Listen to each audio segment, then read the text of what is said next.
important. Naspers made a big announcement. They said, we're very big and we're very important. They didn't say that, but that's the subtext of what they did.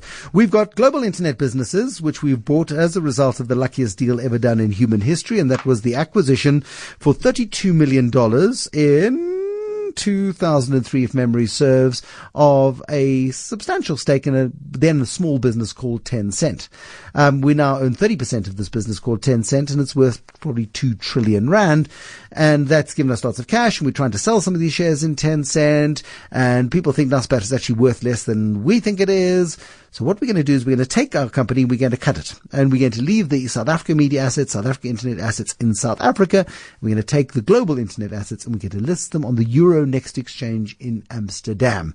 Naspers will own 70% of this new business called, I think it's 75, and it's Prosus, if I remember. Prosus. There we go. Going forward, or something along those lines. It's Latin, of Prosus, and Prosus is going to be listed. Naspers will own 70% of it. Sorry, Prospus. Prospus. Anyway, it's a Latin word, Latin company.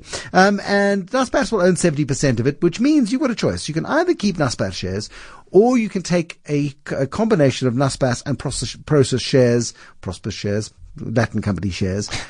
But there is a consequence to doing these things. And what I need for our resident financial advisor, director at Galileo Capital, Warren Ingram, to do is to explain to us the consequences, because no good deed, unfortunately, goes unpunished when it comes to investments. Okay. Sorry, Prosus. I just checked. Prosus. Prosus. So just quickly, so it's 75%, of as you said, so it's 75% of the value stays here. That's a critical point. So it's not as if this is not a disinvestment from South Africa. This isn't Barclays selling FNB and leaving the country. So just the mechanics are that if you've got, let's just say, 100 Naspers shares now, you'll be offered, if you do nothing. So if you don't fill out all the documentation that you've been given, you're going to then get 100 of these Prosus shares as well. And it's a little bit of a complicated deal, because what happens is, there is a new company which gets formed here in South Africa, and then it actually gets sold to the Netherlands listed entity. So although you've done nothing, if you've just sat on your hands and just follow the process, it's deemed that you will actually pay capital gains tax on the profit of 25 out of your 100 Naspers shares. As if you've sold them, you're still going to have them, and you're still going to get the new shares, and you've got no cash in your bank account. But the point is that this deal is slightly complicated, so it does create this capital gains tax liability. So you're going to have to, on your next tax return, say, I sold 25% of my Naspers shares, even if I didn't. And I'm then going to have to, and SARS is going to say, well, then you must pay capital gains tax on those shares. So you have to have cash in the bank then to pay that tax. Exactly right. So if you've sat on those shares, if you've had them for a very long period of time, which a lot of people have. You bought them at 12 Rand, and say, just for ease, and I know that the Naspers share price is not at 4,000 Rand, but for ease of calculation, I'm going to make it 4,000 Rand. Just to help my poor brain cope. Okay. So you bought them at 12 Rand, because Naspers was once at 12 Rand, and you've sat on them and they're now at 4,000 Rand. You've now got 75% of your shares in Naspers shares. So now you've got 3,000 Rands worth of value, because the Naspers share price will then drop to 3,000 Rand. Because 25%. And you've got 100 of these Prosus shares. So you've still got an investment worth 4,000 Rand. 3 plus the 1,000 in your Prosus shares. But now you've got to pay tax on something that's added no value to you right now. Well, we don't know. Because I think you've never really heard me talk in glowing terms about Naspers before, but I think this is one heck of a move. And potentially will give unlock either immediately a lot of value, but over a shortish period of time, significant value. So I just think there's just a cash flow implication to people, because what you could really do is just say, you know what, I'm going to do this anyway, and actually I'll physically sell a couple of Naspers shares in South Africa anyway to compensate for to pay the tax. And yes, that will increase your tax even potentially a bit more, but that is a route that you can follow. So I think for people who say, I really believe in this, this transaction, and I'll come back to why. We need to discuss that. But if you do believe in that, then don't just say, well, the tax is an issue. I've got no cash for this tax. I can't follow it. I'm going to have to follow the other path, because actually that just means sell a couple of shares. What is the other path? So if I do nothing, I get to hold some Naspers shares, and I get given some Prosus shares. I've now got shares in two separate entities. One, Global Internet Assets, the biggest internet company on the Euronext exchange, and the other one is South African Media Assets, but this company also owns 75% of Prosus. So I've got like a double dip on Prosus. So that's exactly right. So what you can do is you can say, I elect not to do that, and that does require work from you as a shareholder. And I don't think you've got much time left, in all honesty. They messed up the documentation. So, or the transfer secretaries or somebody messed up the documentation. So there was a postponement. There's a delay, as a result of an admin issue, and it really is a bureaucratic thing. It's silly. Apparently a decimal place or a comma removed or something. Something wrong. But I mean, look, if you're going to make rules, then stick to the rules, and that's fine. But you've got to do this sooner rather than later. I think my comment is get on it. Don't wait. And so what will happen is then you elect to say, I'm not following those shares. And then you can actually get additional Naspers shares. So that's actually what happens. So there's no tax consequence to you in that situation. So now you've had your 100 Naspers shares, and you will get an additional amount. I'm not quite sure of exactly what that ratio will be. Okay.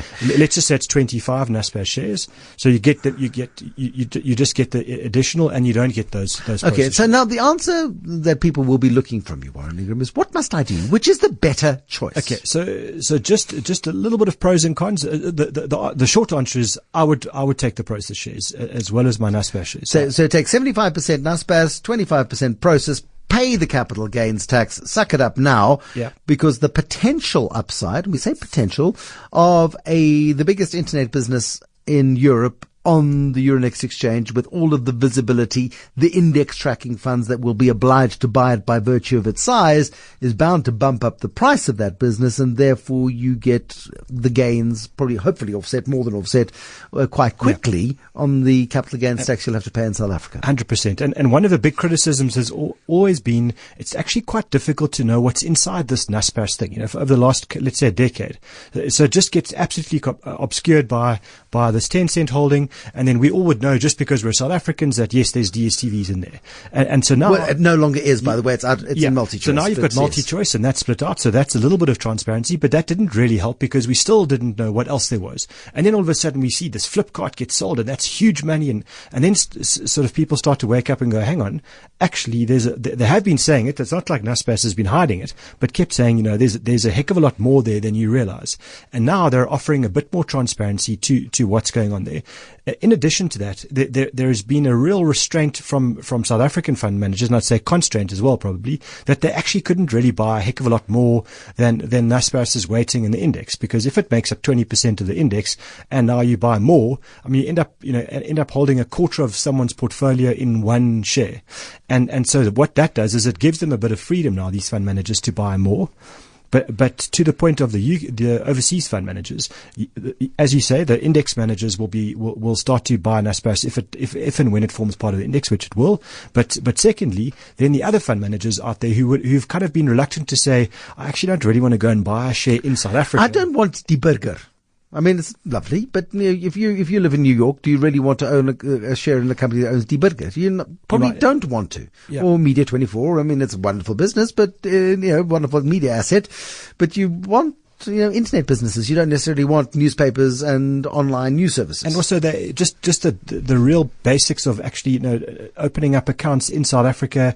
There's no exchange controls, but actually there's just messy. Now they buy it on a stock exchange they know incredibly well. And so that ability for them to trade and invest additional capital into that business, because let's face it, I'm pretty sure at some point, Naspers decides to either sell more, that could be the one, or they decide to issue shares, and then the fund managers over there, if they like what they see, they lap those shares up. So there's lots of opportunity for things like that. So for me, it creates additional transparency. That's really nice. The other big issue has been this holding company discount. In other words, you buy this thing called Naspers. It's very hard to actually value all of the underlying assets. So fund managers say, just say that 4,000 Rand is the share price of the company, and Naspers will say to you, it's not 4,000 Rand. The value of this thing is 6,000 or 7,000 Rand. You guys are discounting the value here. So the fund managers are saying, okay, well then break it up so we can do better valuations, we can get better clarity. That's now happened.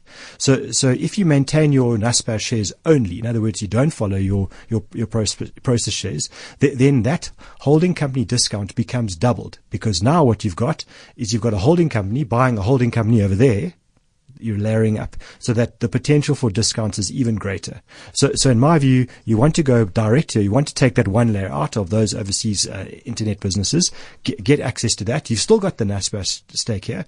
And I mean, if you look at the things that they own here, the kind of the Takealots and the like, that, those Takealot's still not profitable. I mean, they're hoping it gets profitable one of these days. It's still in very much a growth phase, and they're spending lots of money on growing it. But there's Mr. D and all sorts of other things. And we buy cars and resell cars. And no, they tried to do that. They okay, let's do this. We tried to buy We Buy Cars, but the Competition Commission said no. Okay. So they tried to buy We Buy Cars. They were a big ticket item. There was more than R1 billion on the table there, but that deal unfortunately got disallowed. So, and then I think they've got some other retail interests as well, online retail interests as well. So the point there is it's not just a newspaper group, and I mean, and let's face it, News 24 is the biggest news website, those are at some point, if they're not hugely valuable cash generative assets, they are assets, and what Naspers can do is they can monetize those assets when they want to, and so I mean, we've seen that they've got a great history of doing that with DStv, and so to me, I'm not saying that what remains in South Africa is rubbish. It's not.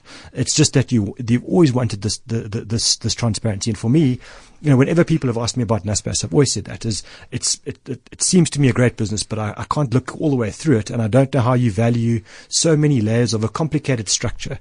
And so they're simplifying it somewhat. It's still complicated because, for example, they don't really own Tencent. They own an economic right which is listed in Hong Kong to something in. Yeah. So and it's messy. And then who actually controls Naspers? That's another. I mean, and there are a whole bunch of really opaque businesses, companies listed, Keromstraat and all sorts of others, businesses that we don't know who the directors are and the shareholders are. We can speculate, we can guess. But these entities and their N shares, also in Naspers. Well, that's the control thing that I don't like. And that's where you own a share, but you don't have a vote on that share. Got a fraction of a vote. Yeah. And it's just, it's so old fashioned and old school. This is an opportunity to clean that up too, but I don't think it'll happen. But what's interesting about this is that that funny structure, which we don't like, might have given them the ability to control this thing so that they didn't get impatient shareholders who forced them to monetize the businesses earlier or to break it up earlier before it actually became the powerhouse that it is. Aren't you the voice of sanity and reason tonight? Look at you. So I wouldn't. You might not like it, but it may very well have given them. I mean, before Christo Wiese's life fell apart as much as a billionaire's life can fall apart, but I asked him a question once. I said to him, didn't it burn you to list PEP? Because they ran into a debt problem in 1987 when P.W. Botha made the Rubicon speech, and they had a problem. They had to list PEP in order to get out of the trouble, and they did it, and they survived and thrived and grew phenomenally. But would you not have done better privately? And he went, yeah, no, probably would have preferred to be unlisted, under the radar, because this public exposure for a lot of companies is really quite difficult. But that gives us an opportunity as investors to have a little share in other people's hard work. And I think that's the point. My last point on this is that that just gives you, because those Prosus shares will still be tradable in South Africa as well. It's not as if you can only trade them on the Euronext. South Africans will be able to trade them here, but it just shows you the access from the JSE to a selection of global companies, right across the board. And I think it creates another avenue for more access to different businesses. So I'm really excited about it. So, and that's unusual for me. You don't hear me talk about individual shares. He doesn't often get excited. He's excited. Well, if there's great wine, I really get excited. Yeah, absolutely. We put a cool cloth on your head to calm you down. But yes, so the recommendation from Warren Ingram this evening is done the work. Financial advisor, director, Galileo Capital. You get two options. Keep your Naspers shares, and get a few more Naspers shares, and you don't have to pay any capital gains tax. But he's telling you to bite the bullet, suck it up, and take the split, which is 75% Naspers and 25% Prosus. Pay some capital gains tax. You should, and again, no guarantees in this game, no guarantees at all, but there should be a bigger benefit to you doing that than simply sitting just in Naspers. A heck of a lot more certain of making money out of that than Bitcoin, I can tell you. Why do you have to ruin everything? Warren Ingram, Galileo Capital.